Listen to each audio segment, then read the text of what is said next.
Hi, my name is Nicole. Hi, my name is Tony. Hi, my name is London. And welcome to the Dope Student Podcast. Who do we have here today? I'm Matt from Mr. Tubbs Plumbing and Heating. Okay, Mr. Matt. So today we're going to be asking some questions.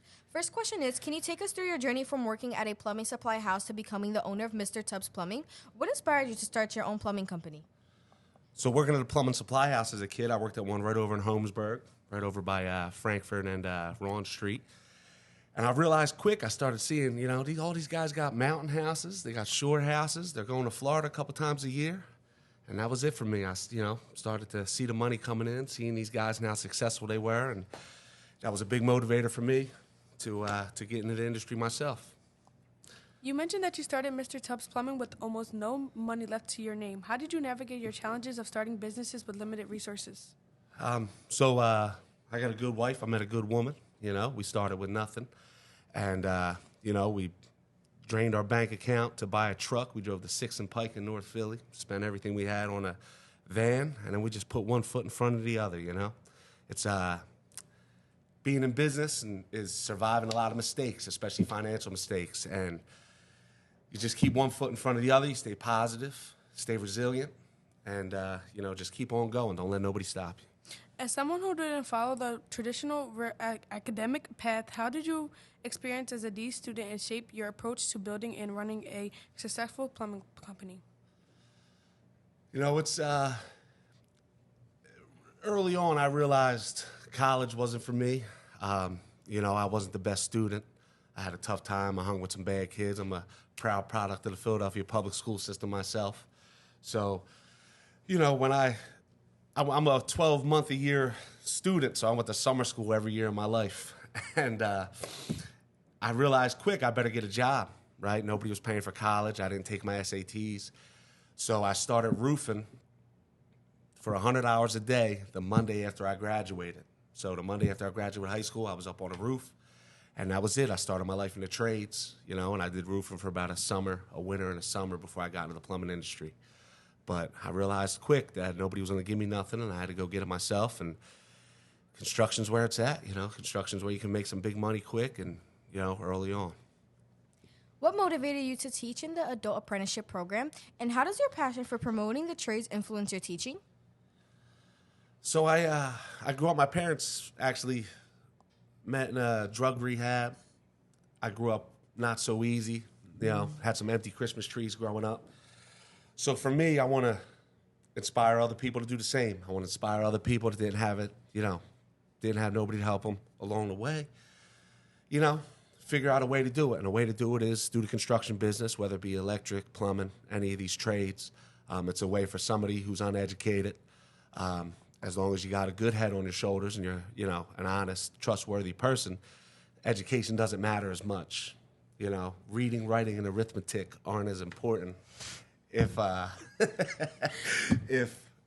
they're not as important if you got a hard work ethic and you work hard and you pick up on the trade. And, that's I like to inspire other people to kind of follow in those footsteps. Clean water and drainage are areas you're passionate about. Can you elaborate on why these aspects are crucial in the plumbing field and their impact on communities? So less than 100 years ago, we were all drinking out of the Schuylkill River without any filtration. So imagine if you guys went to lunch today and it was Schuylkill River iced tea, right? So the plumbing industry, the motto of a plumber is the plumber protects the health of the nation. So without clean water and drainage, where would we be as a society, right? Some say plumbers have helped more people than doctors. I mean, you wait till you're sick to go to the doctor, but what prevents you from getting sick is clean water and drainage. So that's just something that any good plumber is very passionate about, and that is the duty of a plumber is to protect the health of the nation. So, starting from the bottom and gaining respect in the industry is a theme you would like to discuss. Could you share some of your personal anecdotes and strategies that helped you earn your respect from peers? So it's the most important thing on these job sites and coming up in this industry is to be enjoyable to be around. Be enjoyable to be around, build a good reputation, don't complain, never be late. These are the small things that nobody can teach you. You got to have that. So that is a key to my success. I'm very well respected in the industry because of how enjoyable of a person I am to have a couple beers with, to do a plumbing job with, to just be around. So that's a key to the industry. That's what'll help you. You know, in some ways, it is a popularity contest, and nobody likes a sore thumb. Nobody likes a miserable person. So, you know, that'll definitely help you along the way, especially in these trades. What, in your opinion, are key aspects of professionalism in the plumbing field that students should be aware of as they consider a career in this industry?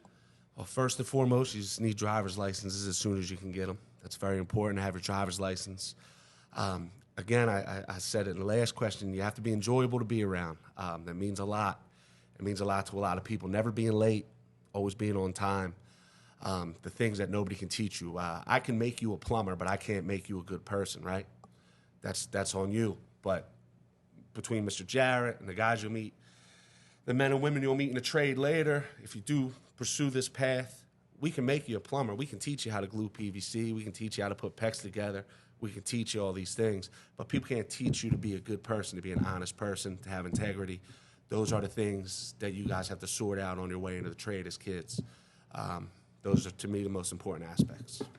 Reflecting on your career and journey, what are the key milestones that you consider as significant achievements, and how did you overcome the challenges along the way? So I've been in the industry for 20 years. I've been on the street for 18, and I've been a plumber. I've owned my own business for 10. A milestone for me was I bought a gold Rolex my 10 years in business, and that's something I never thought I could afford. That's something that, you know, never in a million years would I thought would happen. So I was able to afford that, and it took me 29 months to gross $1 million the first time. That was huge. That was the first 29 months I was in business, and now I'm able to, since about 2018, do about $1 million to $1.5 million a year in plumbing. So, You've been involved in leadership roles such as the president of Philadelphia Brotherhood of Masters Plumbers and received the Philadelphia PHCC Contractor of the Year award. How have these experiences shaped your perspective on the industry? you meet more people. Your circle's got to get bigger, right? The more people you meet, the more groups you become a part of. You know, again, it goes to being enjoyable to be around. Your circle gets bigger and bigger. I went from the Philadelphia Brotherhood of Master Plumbers, where I got to meet all the, local heroes in the plumbing industry, all the local people that have done it, and now getting into the PHCC and becoming the Pennsylvania Contractor of the Year, now meeting people in Pennsylvania. Not everybody does things the same way. Not everybody does things the way you do it. But to broaden your circle, to meet people from all over the industry, Instagram, these podcasts, all these things help to get a different outlook from different states, from different places. And, that's what's so important about being involved in the trade and getting into these programs is, the more people you know, the more help you get, the better off you'll be. What advice do you have for students who are contemplating a career in the plumbing field, especially those who face challenges or doubts along the way? You have to do it for yourself. It's based off of what you bring to the table, right? One person. There's nobody on the outside can stop you from pursuing these careers. Trust me when I tell you, the guys making the most money are driving around in a plumbing truck all by themselves because they got no overhead, they got nobody else to pay. You can do this by yourself. You don't need, anything. Nobody can say how much money you can or can't make if you pursue this and if you get good at it, and it's really up to you. So when it comes down to it, it's up to you and how far you want to take it and how resilient you're going to be when you come through all the challenges that come your way. In your opinion, how can exposure to real-world experiences benefit students in their education and career choices, particularly in the context of the trades? So I say all the time to my children how good of a judge of character I am with their, not so nice friends and their nice friends. I'm pretty good at picking them out. And I contribute that to, I've been walking in front doors for 18 years, from the richest of the rich to the poorest of the poor. So the people I've met, my real world experiences is what brings me close to people. It's what makes me who I am.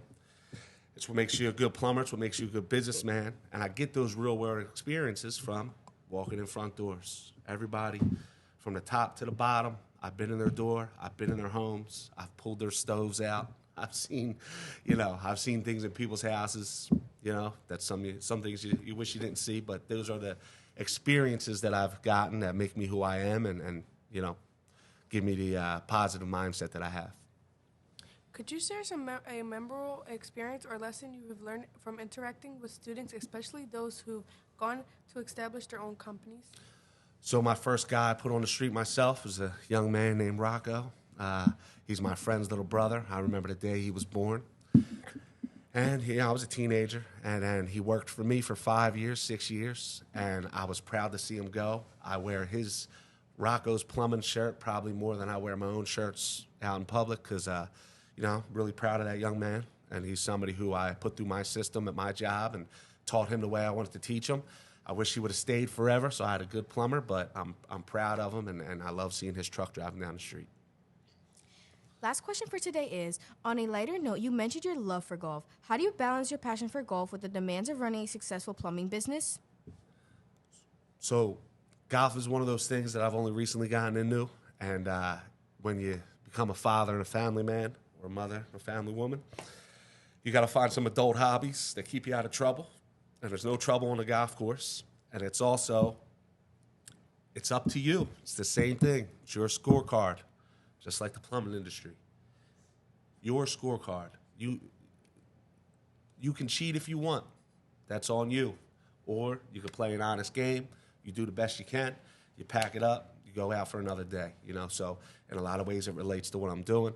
And again, you got to find some adult hobbies, things that keep you out of trouble. Do you have any social media platform where we can reach you out on? No, I'm not huge. We do have an Instagram, but it's more of a personal Instagram. I've done all this in the industry without a website, without much actual advertising on social media. We have now a new person who works for the company who has a degree in social media management, so that stuff will be coming soon. Okay. Thank you so much for coming out to the Dope Student Podcast. Bye.